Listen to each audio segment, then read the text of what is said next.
that little time for yourself, because you'll just go mad otherwise, you know. And all you new mothers out there would kind of understand what I'm saying, because it is a hard job. It is a full-time job. All you pregnant women out there, if you think this is hard, it only gets worse.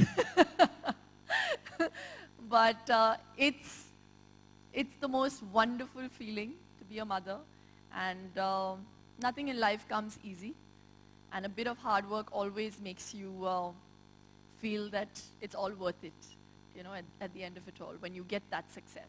So without sounding really preachy and really boring, now I'll end this speech. But we actually had to invite your favorite doctor on stage. Oh, and I've spoken all this without her here. Please, doc. Absolutely. Ladies and gentlemen, please welcome a renowned gynecologist who's here with us, Dr. Kiran. Go hello.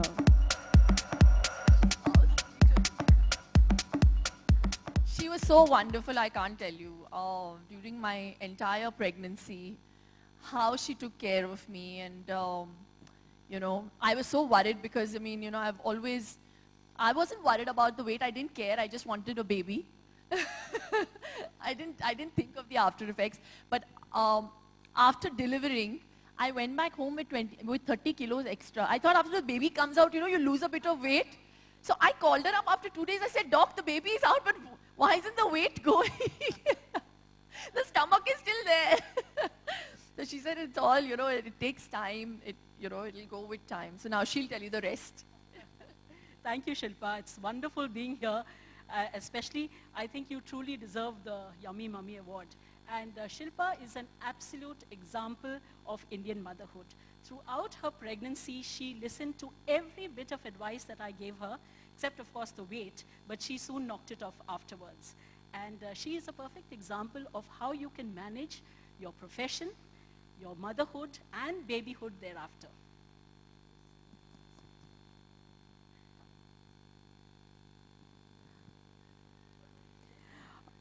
And no. Yes. You know, the most important thing, and I have to share this with everybody sitting here. I'm not just here because, I mean, bio oil may be a very new product for all the people, I mean, all Indian people out here, because it's just launched in December. But I have been a bio oil fan for the last 4.5 years, and Doc is privy to that. I had told her about this oil while during my pregnancy. And she had asked me about it because it wasn't available in India. And I bought it off the counter in London while I was shopping. 4.5